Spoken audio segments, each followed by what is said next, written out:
Namaste students, myself JVN Kavita Sharma, faculty of Ayurvedic science Jyoti Vidyapeeth women's university.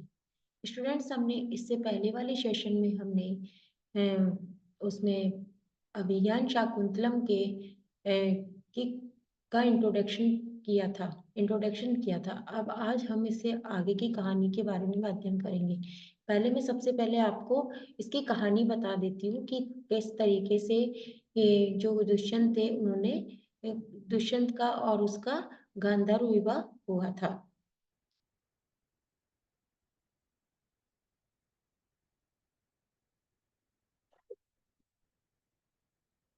कर्णवे फल पुष्पाणि आनीतम गत इत्यादित कचित काचित सुंदरी तापस कन्या कस्मे स्वागत करोति। अर्थात इस तरीके से बताया गया है कि जो महाकवि जो थे, महाकवि द्वारा कालिदास जो अपनी नाटिका अभिज्ञान जो शाकुंतलम है उसमें क्या था, उसमें जो वर्णित है शाकुंतला के लिए, जो शकुंतला के लिए जो वर्णित की गई है वो क्या थी, वो महाभारत से वर्णित कहानी है। उससे थोड़ी सी महाभारत और इसका जो जो अभिज्ञान शाकुंतलम, इसका जो वृतांत है वो थोड़ा सा मिलनसार है, थोड़ा सा रोमांचक और रोचक है।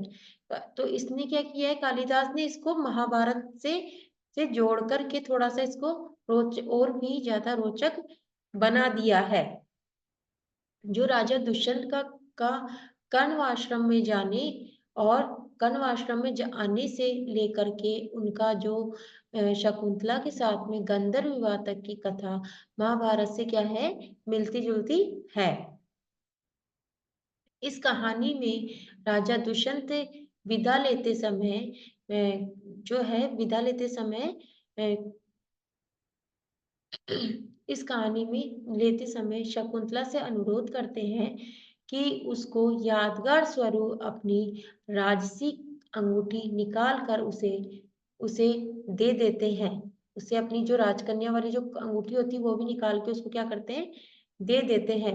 और उसको यादगार स्वरूप में उसकी अपनी राजस्वी जो उनकी जो खुद की जो अंगूठी थी राजस्वी, मतलब कि जो उनकी राजा स्वरूप जो अंगूठी थी वो क्या करते, उसको निकाल करके दे देते हैं। जो क्या होती है उसको उनको, और उसको देते हुए वो उसे कहते हैं कि उसे लेने के लिए शीघ्र अपनी चतुरंगी सेना अर्थात अपनी विशाल सेना को लेकर के आएंगे।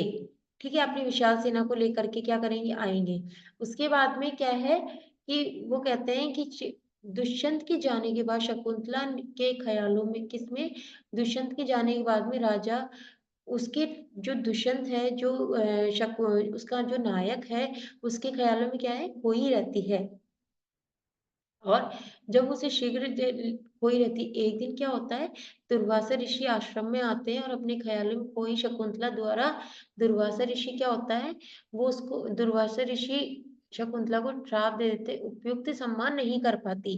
क्योंकि वो क्या करती है, वो उनके जो ऋषि है उनके आश्रम में, उनकी जो राजा है उसके उसमें क्या होता है, वो कोई रहती है और उसका उसका जो है दुर्वासा ऋषि का मान सम्मान नहीं कर पाती, उसका उपयुक्त सम्मान नहीं करती है। तो इससे क्या है, वो इस उपेक्षा से क्या होते हैं, जो राजा दुर्वासा है वो क्या होते हैं, क्रोधित हो जाते हैं। और क्रोधित होकर के वो क्या करते हैं, शकुंतला को श्राप देते हैं, उसको श्राप दे देते हैं और कहते हैं कि तुम, शकुंतला को श्राप देते हैं कि जिसकी यादों में खोई हुई हो, जिसकी यादों में तुम खो कर के तुमने मुझे उचित सम्मान नहीं दिया है, वो तुझे हमेशा के लिए भूल जाएगा। तो इस श्राप से सब आश्रम में वासी, इस श्राप से सारे जितने भी आश्रम वासी होते हैं वो क्या होते हैं, सहम जाते हैं, सहमना अर्थ है डर जाते हैं। ठीक है, फिर उसके बाद में जब वो डर जाते हैं तो उसके बाद में क्या होते हैं, दुर्वासा ऋषि से जो सहम जाते हैं और फिर क्या होता है, दुर्वासा ऋषि से क्षमा मांगते हैं कि शकुंतला भी क्षमा मांगती है, शकुंतला अपनी गलती की क्षमा याचना भी करती है कि है ना, ऋषि अपना श्राप वापस नहीं, दुर्वासा ऋषि कहते हैं कि ऋषि का श्राप वापस नहीं लिया जा सकता। जो ऋषि होते हैं वो अपना श्राप वापस नहीं लेते हैं। फिर है कि जैसे है प्रविश कर्ण पुष्पाणि आने गतम इत्यति कदाचित सुंदरी तापस कन्या कस्मै स्वागतम करोति, कि जो पुष्प राजा जो ऋषि कर्ण थे, उनके उसमें कौन सी ऐसी कौन था जो उनके उसका वो कर रहा था। तो उन्होंने पूछा कि ये कन्या कौन थी जो पुष्पों को इनको सबको एकत्रित करके इतनी सुंदर कन्या कौन थी, ये इतनी वो तपस्विनी कौन थी। इस अपेक्षा से क्रोधित होकर दुर्वासा ऋषि ने जब उनको ऋषि को शकुंतला को श्राप दिया, फिर उसने क्या किया, इससे क्या होता है सारे आश्रम ऋषि वाले क्या होते हैं, सहम जाते हैं। जब वो सहम जाते हैं तो वो क्या होते हैं, वो भूल जाते हैं कि वो क्षमा याचना मांगते हैं उनसे। और क्षमा याचना मांगने पर दुर्वासा ऋषि कहते हैं कि एक ऋषि जब श्राप दे देता है तो श्राप क्या होता है, वापस नहीं लिया जाता है। ठीक है, और उसका असर कम सीमा तक ही किया जा सकता है। अर्थात कि उसका जो श्राप दिया, जब ऋषि ने श्राप दिया तो ऋषि कहते हैं उसके समय उस पे कि हम हाँ मैं श्राप तो वापस नहीं ले सकता, पर मैं इस श्राप की सीमा को कम कर सकता हूँ।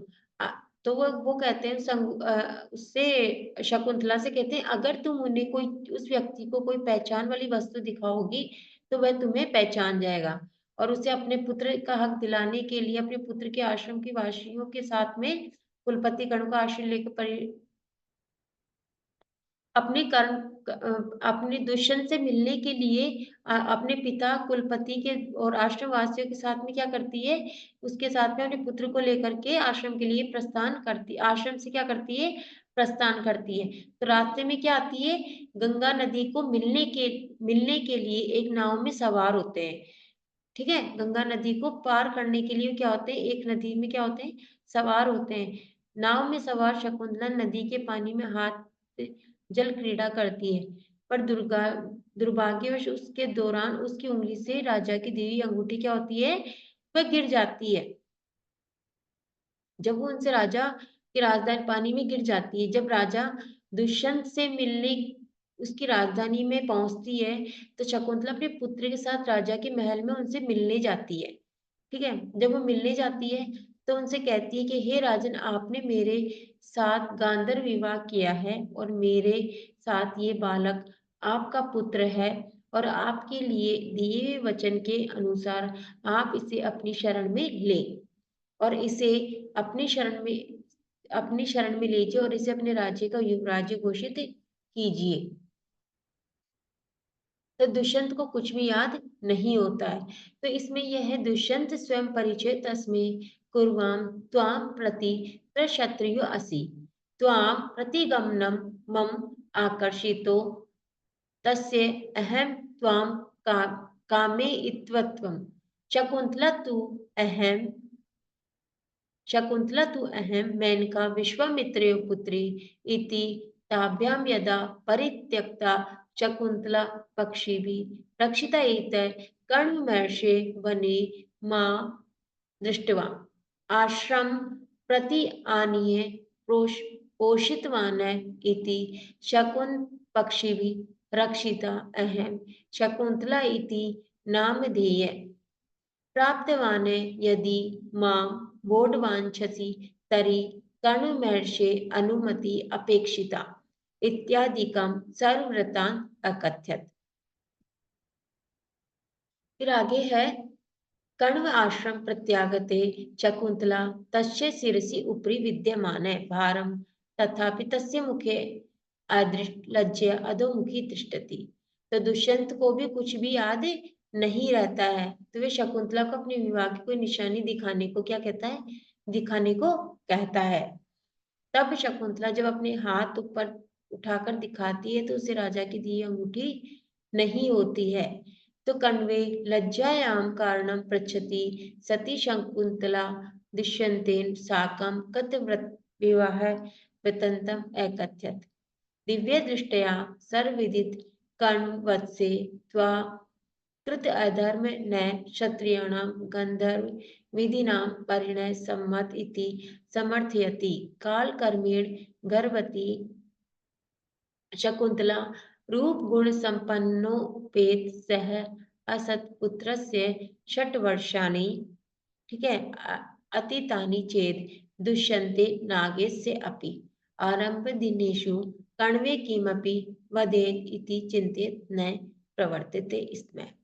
तो इसमें यह है कि वहां मौजूद राजा ने सिपाहियों को लगता है तो उसे अंगूठी साथ वापस कर्ण आश्रम आ जाती है, क्योंकि क्या करता है इससे शकुंतला के सबके सामने अत्यधिक अंगूठी नहीं होती है और राजा के सामने भी शकुंतला को अत्यधिक शर्मिंदा होना पड़ता है और राजा सभा को छोड़ करके अपने पुत्र के साथ में आ जाती है। ठीक है, फिर उसके बाद में है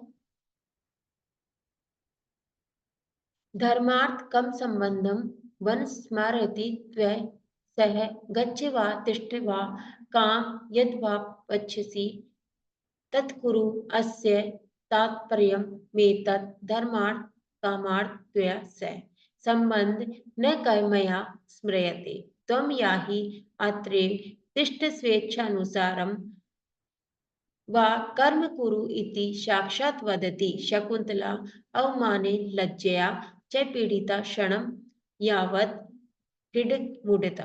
तो वो क्या करती है अपने साथ में अपने पुत्र को लेकर के आती कण्व ऋषि के आश्रम में वापस आ जाती है। तो महाकवि कालिदास की रचना के अनुसार गंगा नदी में एक बड़ी मछली पकड़ने के बाद जब एक मछुआरा उसे काट रहा था तो उसके पेट में क्या होती है, मछली निकलती है। पेट काट रहा होता है तो वो अंगूठी उस मछली के पेट में क्या होती है, निकलती है। अब जब इस बात का पता पूछने पर जब उसे पता लगा तो अंगूठी वो राजा की है, तो वो वह क्या करता है, इस बात को जब वहां मौजूद राजा के सिपाहियों को लगता है तो वो उसे पकड़ करके राजा दुष्यंत के पास ले जाते हैं। और राजा जब उस अंगूठी को देखता है तो उसे सब याद आ जाता है और वो मछुआरे को बहुत सा इनाम दे करके विदा करता है। तो अपनी याददाश्त को वापस आने पर जो राजा है उसने वह क्या करता है, तदा कोपाग्नि असमान पुत्रेण स निगत है तावत भरस्य पुत्र दुष्यंत मोहवस्था शाकुंतलम हे दुष्यंत अवतेत पुत्र पोषे शकुंतला अवमानम इति अशरीरवाणी काचित भविष्यति शकुंतला उपरि पुष्पवृष्टि च भविष्यति तत्र तत् दुष्यंत सिंहनाथ अभियंत अंतरिक्ष देवता नमस्कृत्य राजसभायां मंत्री पुरोहित अहम तो एक जाया ये तो पत्र इति सम्यक अभिज्ञान वात्न अधुना अशरीर वाणी जाता इतस्य अयम पुत्र मदीय शुद्ध इति निष्ठ। तो वो कहता है कि अपनी यादें जब वापस आ जाती है तो राजा क्या करता है, राजा को अपने ऊपर बहुत ही ज्यादा ग्लानि होती है और वो अपनी सेना को लेकर शकुंतला की खोज के लिए निकल जाता है।